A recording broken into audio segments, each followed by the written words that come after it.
पहली बात तो ये है कि राना सांवला की तो कोई हैसियत है नहीं कि वो डिसीजंस करे। डिसीजंस कहीं और से ही आ रहे हैं, उनकी तरफ से नहीं।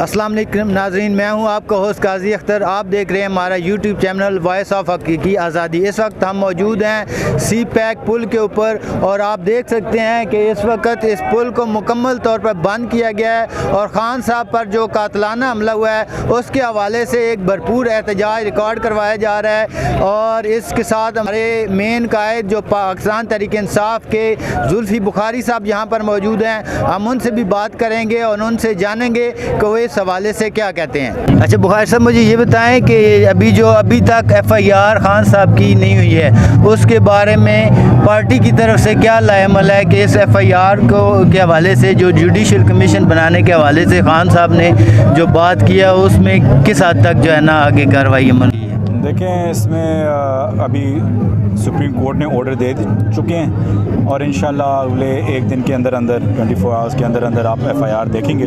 बात सिर्फ देखने की ये है कि FIR में वो तीनों नाम होने चाहिए जो खान साहब ने दिए हैं। अगर उनमें से एक निकाला गया तो उसका मतलब है कि उसका कोई फ़ायदा नहीं था, वो तो हम भी कर सकते थे।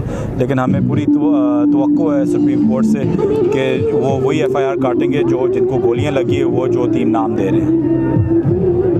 अच्छा, दूसरा अभी खान साहब मार्च के हवाले से कह रहे हैं, कल से वो लीड कर रहे हैं इस मार्च को दोबारा शाह महमूद कुरैशी साहब था, तो कब तक खान साहब दोबारा इस मार्च के सब बन के इस्लामाबाद में नेक्स्ट उनका क्या अमल है? वो अभी टाइम स्केल पे पता चलेगा, लेकिन मैं समझता हूँ हफ्ते 10 दिन से ज़्यादा नहीं है कि खान साहब खुद ही आएंगे। अभी इस वक्त तो वो चल नहीं सकते, लेकिन जो ही वो क्रचेस पे जो मेरी उनसे आखिरी जो गुफ्तगू हुई थी कल या परसों, तो वो यही था कि जो ही वो क्रचेस पे चलने के काबिल हों वो फ़ौरन ज्वाइन करेंगे।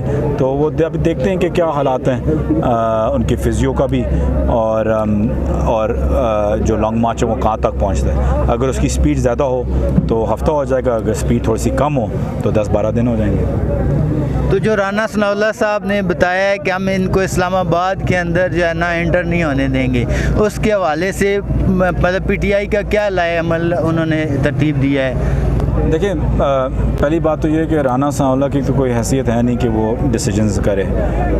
डिसीजंस कहीं और से ही आ रहे हैं, उनकी तरफ से नहीं। दूसरी बात ये है कि हम बेशक इस्लामाबाद में एंटर ना हो, हम पिंडी जैसे कि हम बिल्कुल इस्लामाबाद के बाहर बैठ जाएंगे, लेकिन जब 5, 6, 10 लाख बंदा बाहर बैठा हो तो ज़ाहिर बात है कि कोई पुलिस फोर्स या कोई और तफरीह उसको रोक नहीं सकती। तो हमें बस लोगों को बचाना है। हमारा एक ही हथियार है, वो है अवाम के अलावा हमारे पास और कोई हथियार नहीं है और अवाम हमारे साथ है, खान साहब के साथ है और आप देखेंगे कि किस तरीके से वो निकलेगी कि कोई रोक नहीं सकेगा। सर, फैसल वाडा साहब ने एक प्रेस कॉन्फ्रेंस की जिसका एक जो डेमो वो बकौल जो इम्पोर्टेड हुकूमत के कि उसका एक डेमो सामने आ गया है कि ये खूनी इनकलाब है जिसमें बहुत ज़्यादा खूनरेजी और अहम शख्सियात जिसमें खान साहब की जो है ना उनको गोलियाँ लगी हैं। आप क्या समझते हैं कि आगे मज़ीद जो ये आपका लॉन्ग मार्च जाता है तो इसमें मज़ीद खूनरेजी हो सकती है या उसके लिए क्या लाएमल तरतीब दिया गया पार्टी की तरफ से? देखें, जो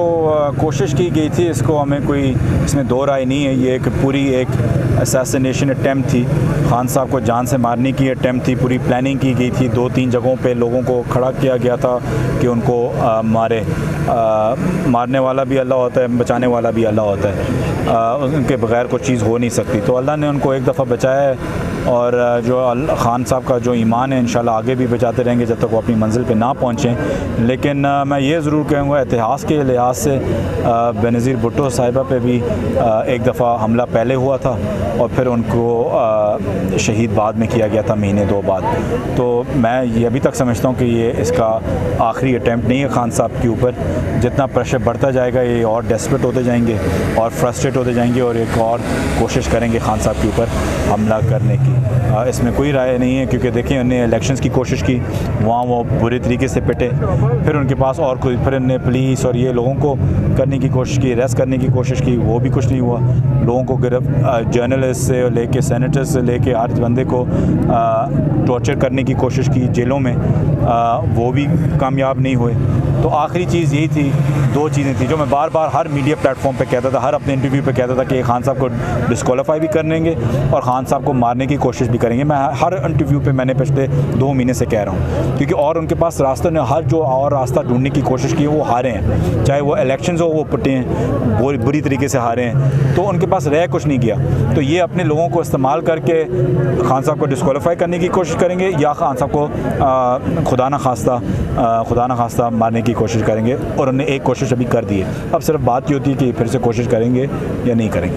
अच्छा, आर्मी DGISPR की तरफ से बयान आया है हुकूमत को कि वो फौरी तौर पर एक्शन लें और ये जो मामलात हो रहे हैं मतलब खान साहब के, उसके बारे में ये जो बोल रहे हैं उसके बारे में इनके ख़िलाफ़ कानूनी एक्शन लिया जाए।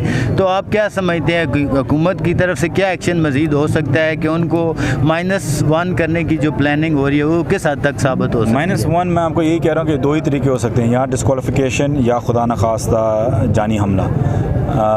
दोनों चीज़ों ने कोशिश कर ली है, लेकिन खान साहब इधर ही हैं और पहले से भी बहुत बड़े हैं। अल्लाह ने उनको बड़ी इज़्ज़त दी है और अवाम को उनके साथ जोड़ दिए। तो जो भी वो कोशिशें कर रहे हैं, जैसे कि मैंने बोला कि अल्लाह हर चीज़ करते हैं और अल्लाह ने खान साहब को हर दिन, हर रोज़, हर पल उनकी इज़्ज़त में इजाफ़ा करते जा रहे हैं। तो ये जो मर्ज़ी ये करते रहें, इसका कोई हल नहीं होगा। खान साहब इस मुल्क को चेंज करते रहेंगे। जो इनकलाब खान साहब ने लेके आया है, खान साहब का अखलाकी रवैया और ऊपर जाता रहता है, और इनके, मैं माज़रत के साथ लफ्ज़ इस्तेमाल करता हूँ, घटिया तरीन तरीके लोगों को खामोश करने के पाकिस्तान में कभी नहीं पहले देखे गए। पाकिस्तान में क्या, आप सद्दाम हुसैन के वक्त भी या किसी मुल्क में भी जाके देख लें, इतने गिरे हुए तरीके कभी भी लोगों को खामोश करते हुए इस्तेमाल नहीं किए गए जो आज कल इन लोगों ने इस्तेमाल किए, ख़ास तौर पे सेनेटर आज़म स्वादी साहब के साथ। और ये हर एक मुसलमान, हर एक इंसान, हर एक खुददार इंसान, हर एक जिसकी फैमिली है, जिसकी ख़वातीन है अपने घरों में, जब उनके पर्दे सियासत के नाम पे महफूज नहीं हैं, तो क्या फ़ायदा उस सियासत का, क्या फ़ायदा उस दीन का, क्या फ़ायदा उस नमाज का, कि जब आप लोगों ने अपनी औरतों के पर्दे भी आप हिफाजत नहीं कर सकते, ख़ास तौर पे उनकी जो सियासत में उनका कोई लेना देना ना हो। तो खुदा के बंदो, जिस मज़हब के आप हों, जिस मुल्क के आप हों, ख़ास तौर पे पाकिस्तानी, खुददारी पाएँ इसमें और कुछ नहीं, तो इसमें तो आवाज़ उठाएं कि जो आज़म स्वाति साहब के साथ हुआ है ये हम किसी और इंसान के साथ, चाहे वो PTI को, चाहे वो नून लीग को, चाहे वो PPP को, चाहे वो MQM को, चाहे वो फ़ौज को, चाहे वो FIA को, किसी इंसान के साथ, उनकी फैमिलीज़ के साथ ऐसा, हमें इसके ख़िलाफ़ अगर हम आवाज़ नहीं उठाएंगे कि ये कभी फिर से ना हो, इसके नहीं करेंगे तो ये होता रहेगा और लोग गिरते रहेंगे। याद रखें, लोग गिरेंगे, डेस्परेशन में, फ्रस्ट्रेशन में लोग गिरते हैं, बहुत कम लोग ऊंचे होते हैं। अपने आप को उन चंद लोगों में गिने जो जिनका मयार ऊपर जाए, नीचे ना हो। इन लोगों ने कुर्सी की अहमियत नीचे की है, अपने आप के ऊपर नहीं की। कुर्सी के पीछे, ये कुर्सी को नीचे ढकेल देते हैं, अपने आप को ऊँचे कर, लेकिन इंसान का हक़ ये होता है कि वो अपने आप को ऊपर करे, मयार अपना ऊपर लेके जाएं। लेकिन अनफॉर्चुनेटली इस वक्त पाकिस्तान के जो हालात हैं, गवर्नमेंट और मैशी तौर पे और बात, लेकिन अखलाकी तौर पे जो गिरे हुए हैं, बस अल्लाह ही हमें बचाए। Thank you.